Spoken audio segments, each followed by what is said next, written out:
He always believed that their love was strong and their marriage honest. But in the last moments of her life, his wife confessed what she had been hiding all her life. Subscribe and tell us where you're watching us from. The year was 1955. In a world divided by color, the United States still clung tightly to the chains of racial segregation. Jim Crow laws dictated where a black man could walk, eat, sit, or even look. Interracial relationships were not just frowned upon, they were dangerous. A black man caught in the wrong place with a white woman could be beaten, imprisoned, or worse. The South was particularly cruel in its enforcement of these unspoken rules. But the North, though less brutal, was still no haven. Oliver Bryant had learned these lessons young. Born into poverty in a small southern town, he had spent his life watching men like his father struggle under the weight of a system designed to keep them down. His father had been a factory worker, his mother a tired woman who spent more time scrubbing floors in white homes than in her own. Oliver had worked from the time he could walk, fixing cars alongside his uncles, learning the way engines breathed and groaned under the weight of labor. By the time he turned 18, he had become a mechanic in a small auto shop, one of the few jobs where a black man could earn an honest living without serving a white boss face to face. Oliver was tall and lean, his skin dark as polished mahogany. He had a quiet confidence that unnerved white men and intrigued white women, a dangerous combination in the world he lived in. But Oliver had never been foolish enough to entertain such dangers. He had seen what happened to black boys who let their eyes linger too long on white skin. That was until Sarah Whitmore. Sarah had never known poverty. Born into a prominent white family, she had spent her childhood in silk dresses and expensive shoes, her days structured by etiquette lessons and social events designed to mold her into the perfect Southern wife. Her father, Charles Whitmore, was a man of influence, a businessman whose wealth came not just from investments but from the power he held over others. He believed in bloodlines, in purity, in the superiority of those who shared his complexion. But Sarah had never felt at home in her father's world. She had grown up suffocating under the weight of expectations she did not wish to meet. She was supposed to be quiet, obedient, demure.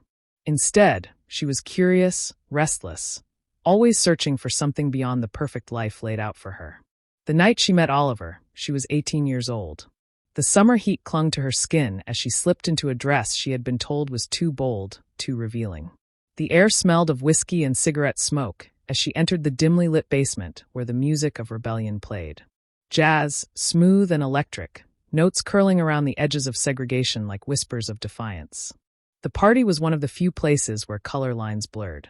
Young people, black, white, and everything in between, came together in secret, sharing drinks, laughter, and glances that could never be exchanged in daylight.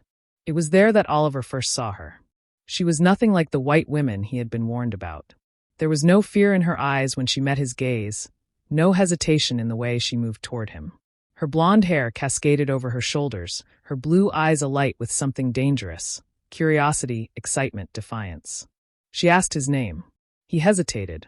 She smiled, and suddenly Oliver found himself speaking, his voice low and careful, as if testing the air between them. They talked for hours, their words slipping into the space between them with ease. She was fascinated by the world he came from, the way he spoke, the way he thought. He was wary but intrigued by her boldness, by the way she seemed untouched by the fear that governed his own life. It was intoxicating. It was foolish. It was inevitable. When the night ended, she told him she wanted to see him again. He knew he should walk away, but he didn't. The first time her father saw them together, it was an accident. Oliver had been working late at the auto shop when Sarah appeared at the edge of the garage, her pale skin illuminated by the glow of the street lamp. His heart clenched as he glanced around, his pulse hammering in his ears. She shouldn't be there. It wasn't safe. But before he could usher her away, a black car pulled up to the curb. Charles Whitmore stepped out. The world seemed to stop. Oliver saw the moment realization dawned in the man's eyes. The way his face twisted in rage, the way his body tensed with the kind of fury only white men had the privilege of expressing. Sarah tried to speak, but her father silenced her with a glare so cold it could have frozen the summer air. Then, without another word, he grabbed her by the arm and dragged her away. Oliver didn't move. He knew better than to follow. The next morning, he found a note slipped under the door of the garage. "Stay away from my daughter." It wasn't a warning. It was a threat. And for the first time in his life, Oliver realized that he was not afraid of white men like Charles Whitmore. He was afraid of what he was willing to risk for Sarah. The next few weeks were hell. Sarah was forbidden from leaving the house. Every move she made was watched, every phone call monitored. Her father refused to speak to her, as if acknowledging her existence would somehow taint him. Her mother said nothing, only watching her with unreadable eyes. Sarah tried to fight. She argued. She screamed. She begged. But her father's will was law, and there was no court that would side with a daughter who dared defy the man who owned her world. And yet she found a way. A letter slipped into the pocket of a delivery boy. A whisper in the ear of a maid who had once known love beyond color lines. A meeting late at night when the world was asleep. She found Oliver again. And this time, she told him what he already knew. Her father would never let them be together, but she had made her choice, and she had chosen him. It was a reckless decision, a dangerous one. A white woman running away with a black man was not just scandalous. It was criminal. There would be no mercy, no understanding, no forgiveness. But love had never cared for laws, and so, in the dead of night, with nothing but the clothes on their backs and the fire in their hearts, they ran. They ran from the chains of her father's power, from the weight of a world that would never accept them. They ran toward a future that had no guarantees, no promises, no safety. Only the hope that together they could carve out a life of their own. They had no idea that the real danger had only just begun. The night air was thick with the weight of their decision. Sarah's hands trembled as she clutched the small suitcase she had packed in secret, filled with only the barest essentials, a dress, a few coins, a photograph of her mother that she wasn't sure why she had brought. It was absurd how little of her life she could carry with her. Everything she had known, her home, her name, her status, she was leaving behind. Oliver stood at the edge of town, waiting beneath the shadows of the abandoned train station. He had no suitcase, no photographs. His whole life had always been light enough to carry. When she saw him, she wanted to run to him, to throw herself into his arms and let the fear fall away, but she held herself steady. There was no time for softness, no time for hesitation. They had only one chance to disappear. The train that would take them north was due within the hour. It was a freight train bound for a factory town in Illinois, where mixed-race couples were rare, but not illegal. It was their best option. Sarah glanced behind her one last time, half expecting to see her father's men storming toward her, dragging her back to the life she had just abandoned. But the streets were empty. Still, the fear lingered. Oliver took her hand, rough, calloused, steady. "Are you sure?" His voice was quiet but firm. Sarah swallowed the lump in her throat and nodded. They boarded the train, hiding among crates and sacks of grain. No one saw them leave. No one knew where they were going. For the first time in her life, Sarah was free. The journey was long and grueling.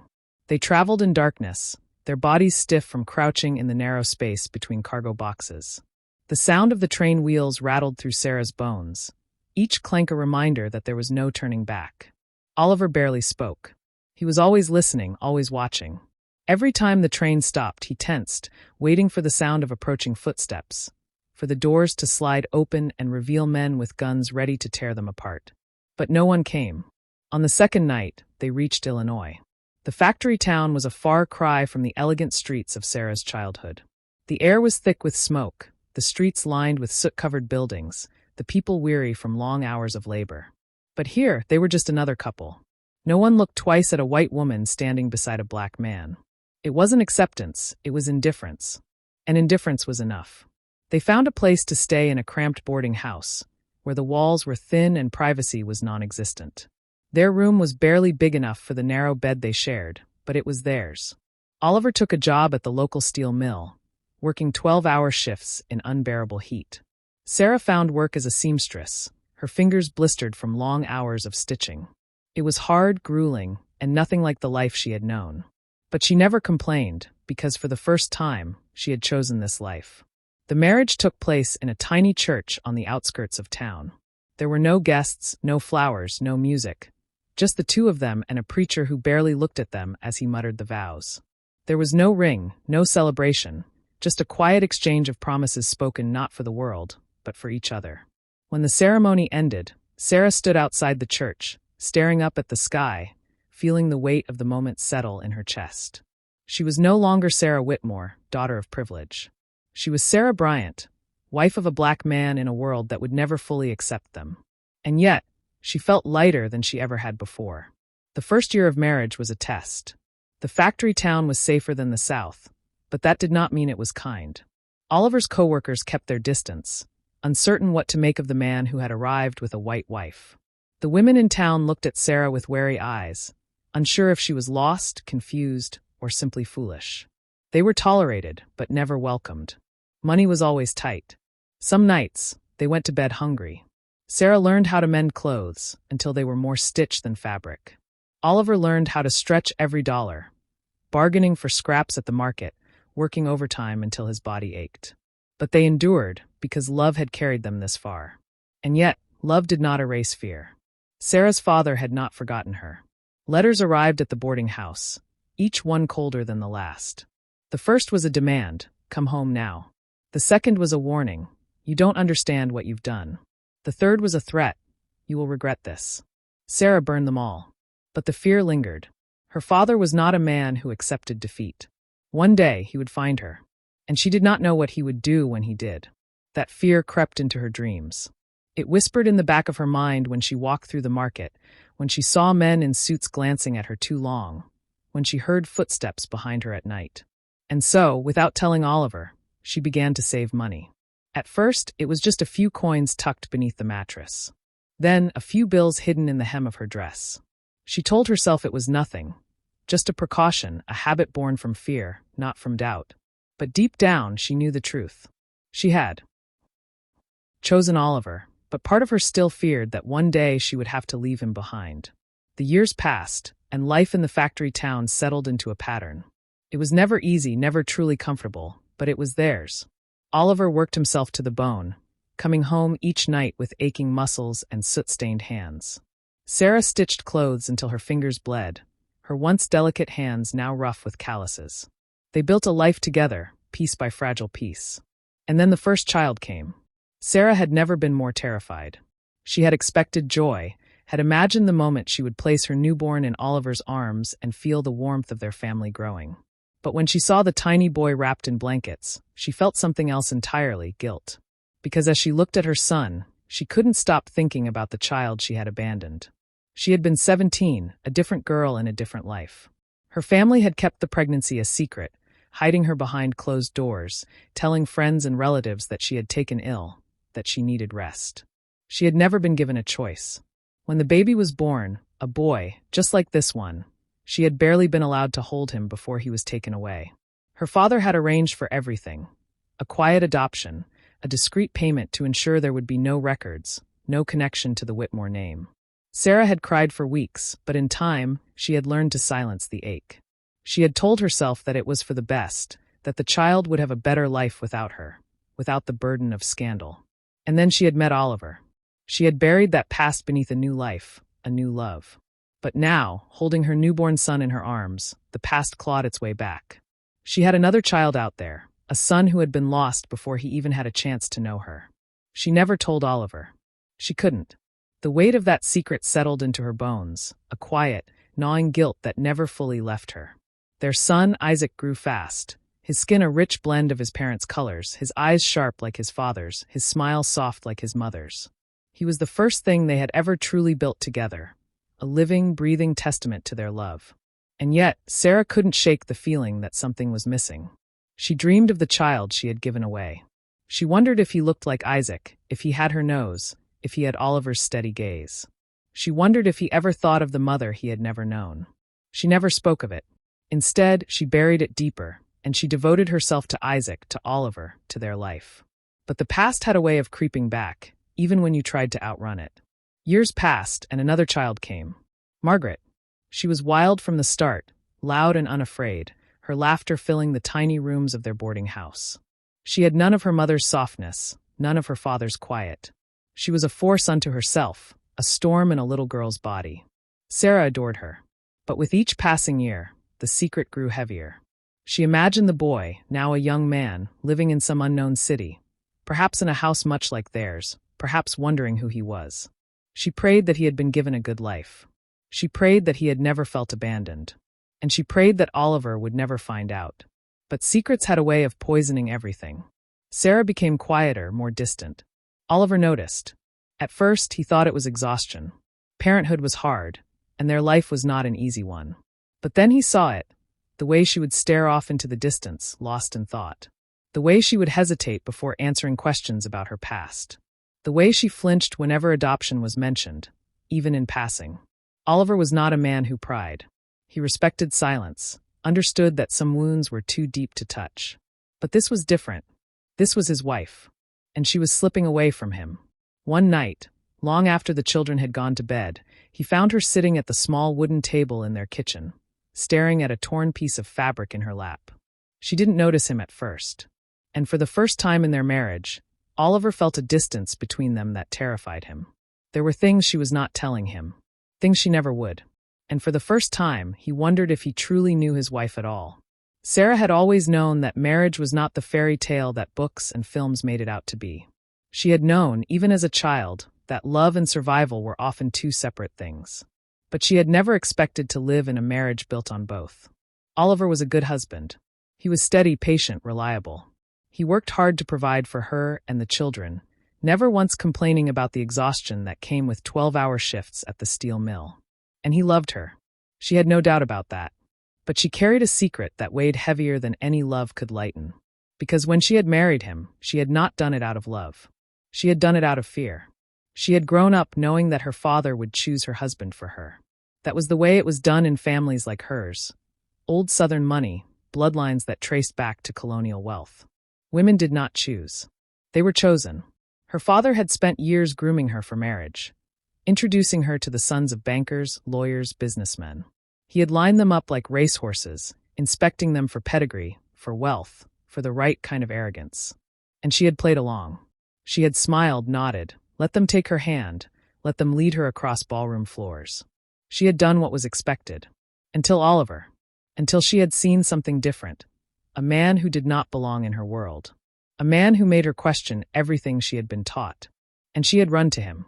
Not because she had loved him, but because she had been terrified of what her life would become if she didn't. The realization sickened her. Because now, all these years later, she did love him. She loved the way he kissed her forehead before leaving for work each morning. She loved the way he rocked their children to sleep at night, low and deep, like the rumbling of the earth itself. She loved the way he never raised his voice, even when he was angry. She loved the way he made her feel safe.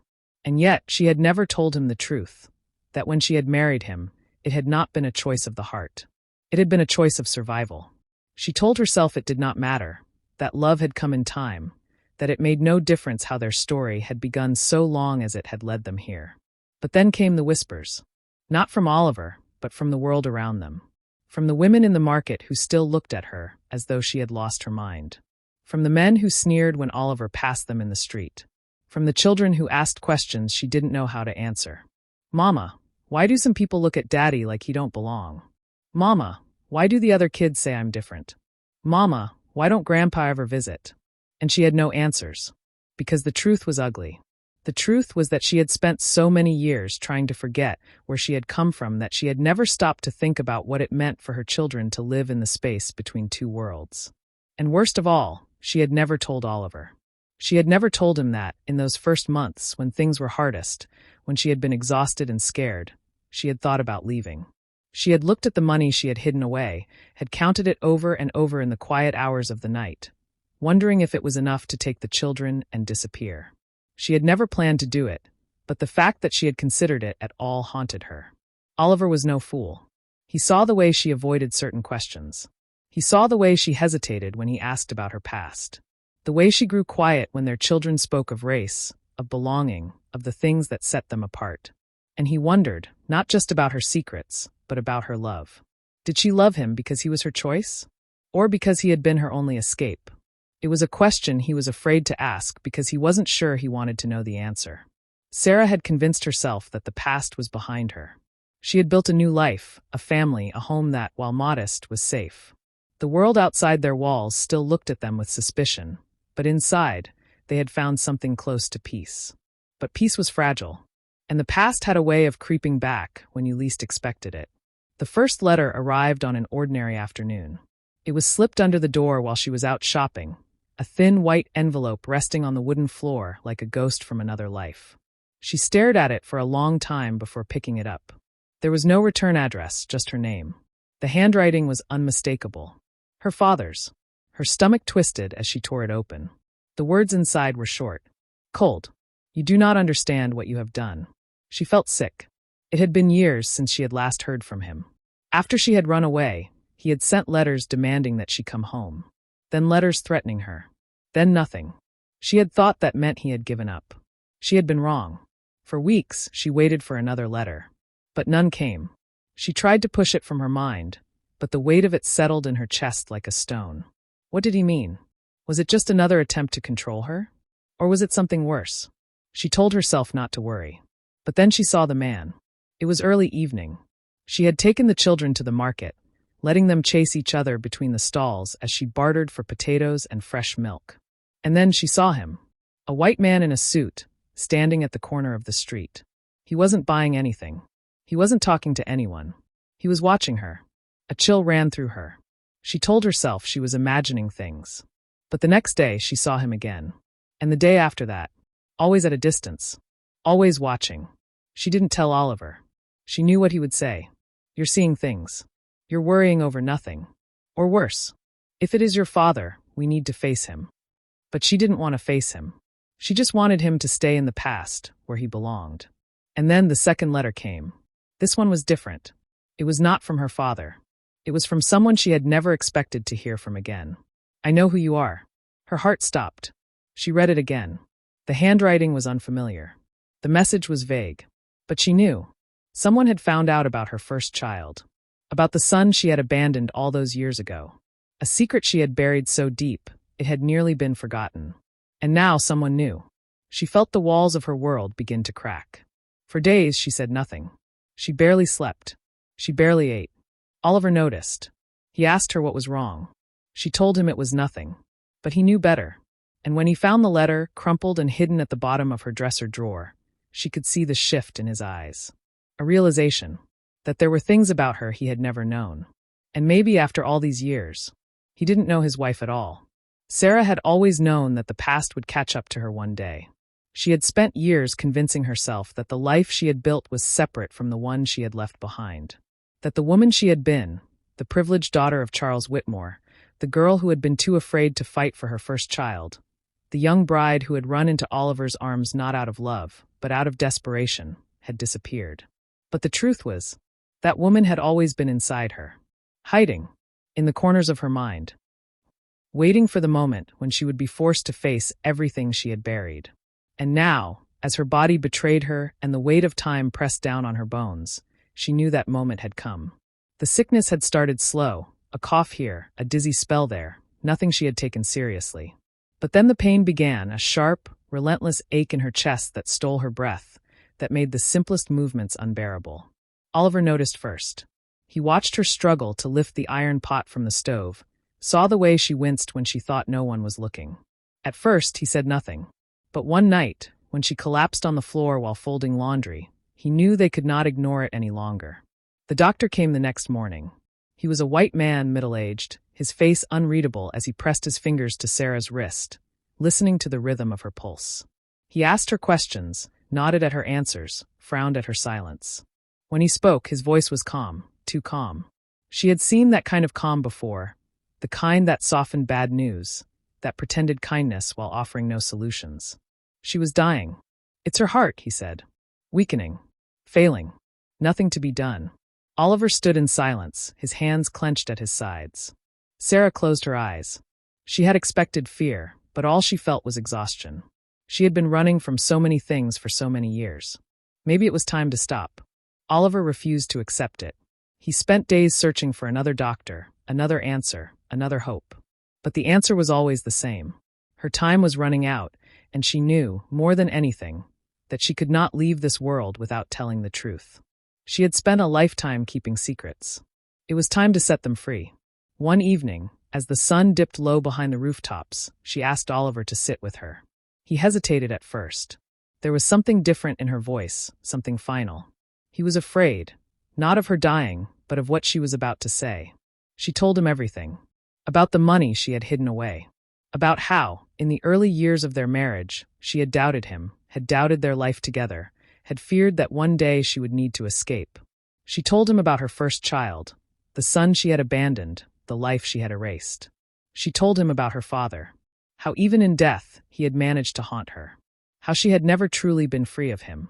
And finally, she told him the worst truth of all, that she had not married him for love, that she had married him because she had been afraid, because he had been her escape, not her choice.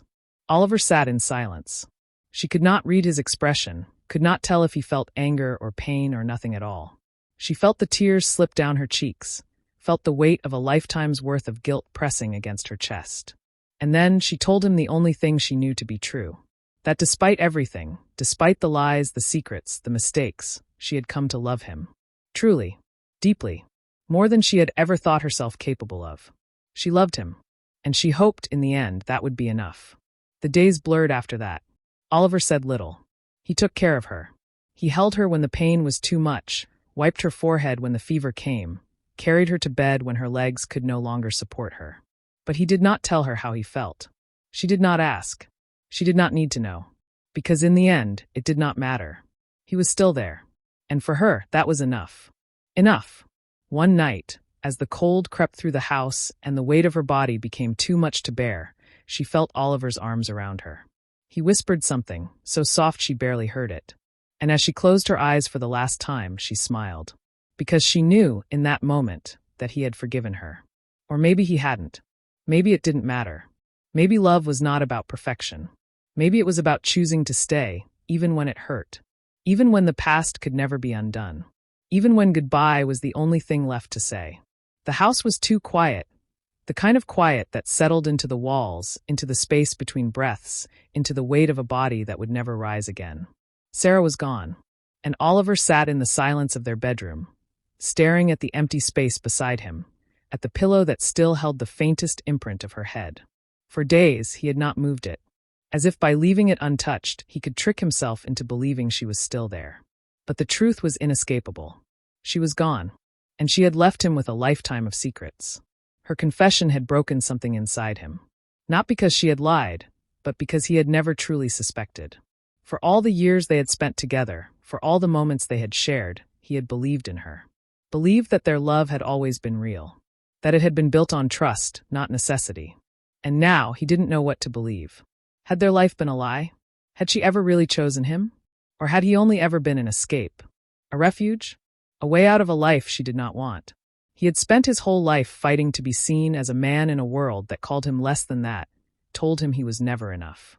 And now, even in the place he had called home, even in the arms of the woman he had loved, he questioned whether he had ever truly belonged. The letters were still there. The ones from her father, yellowed with age, tucked away in the drawer where she had hidden them. The threats. The warnings. And then the last one. The one that had shattered her in those final weeks. I know who you are. A different handwriting.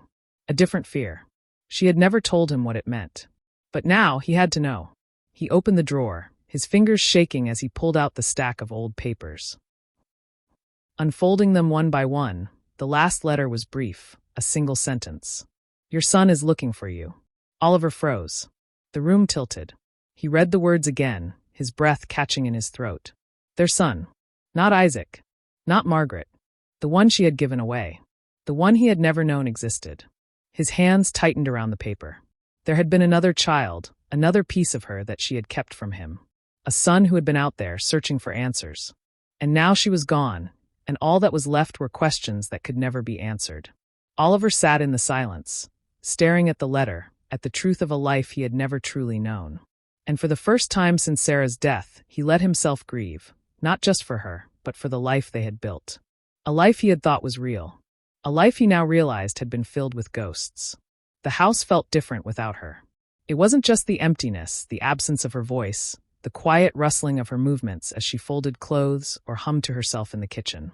It was something deeper. It was the weight of all the things left unsaid. Oliver had spent decades believing he understood his wife, believing that the love they had built was real, unshakable. Now, in the days following her death, that belief was crumbling like sand slipping through his fingers. He sat at the kitchen table, the letter in front of him. Your son is looking for you. The words felt like a wound that wouldn't stop bleeding. Sarah had been carrying this truth for years. She had let it fester inside her, let it eat away at her, and she had never told him. Oliver clenched his fists, staring at the faded ink. How could she? How could she sit across from him at the dinner table every night, knowing she had another child in the world? How could she watch their children grow and never once speak his name? Had she planned to take this secret to the grave? She had confessed so much before she died. The money, the doubts, the fact that she had not married him for love, at least not at first. But this she had kept. And now Oliver was left to deal with it alone. Isaac and Margaret didn't understand. They were grieving too, but their pain was different. To them, Sarah had been a mother, steady and constant, the center of their world. To Oliver, she had been more. She had been his partner, his home. The woman he had fought for. The woman he had trusted more than anyone else in the world. Now, he wasn't sure what had been real and what had been a carefully constructed illusion. Was love still love if it had started as a lie? He didn't know. And he wasn't sure he wanted to find out. Days passed. Oliver worked because it was the only thing that made sense. The steel mill didn't care about grief. It didn't care that his wife was gone, that his world had shifted beneath his feet. It demanded the same thing every day, his sweat, his strength, his time. That, at least, was simple. But nothing else was. Not when he walked through the market and felt the weight of strangers' eyes on him, their silent questions hanging in the air. Not when he lay in bed at night and reached for her out of habit, only to find the sheets cold and empty. And not when he opened the drawer and saw the letter waiting for him, taunting him with the truth he wasn't sure he was ready to face. One evening, after the children were asleep, he sat at the table and unfolded the letter again. There was no name, no address, just a single brutal fact. A son out there, looking for answers. And Oliver was the only one left to give them. He wrestled with it for weeks. What good would it do to look for this boy, this man now? What did he owe a stranger who had never been a part of their lives? But then another thought came. What if it had been Isaac? What if someone had taken his son from him, erased him, made him a secret? Wouldn't he want to know? Wouldn't he deserve to? And so, one morning, before the sun had fully risen, Oliver left the house. He walked to the post office, the letter clenched in his hand. And for the first time since Sarah's death, he made a decision. He would find this boy. He would give him the truth that had been stolen from him. Even if it hurt. Even if it changed everything. Because the past had already taken too much. And Oliver wasn't going to let it take anything more. If you enjoyed this story, don't forget to subscribe for more. Share this video with your friends, and let us know your thoughts in the comments. And if you're looking for more captivating stories, check out our other videos. See you in the next one.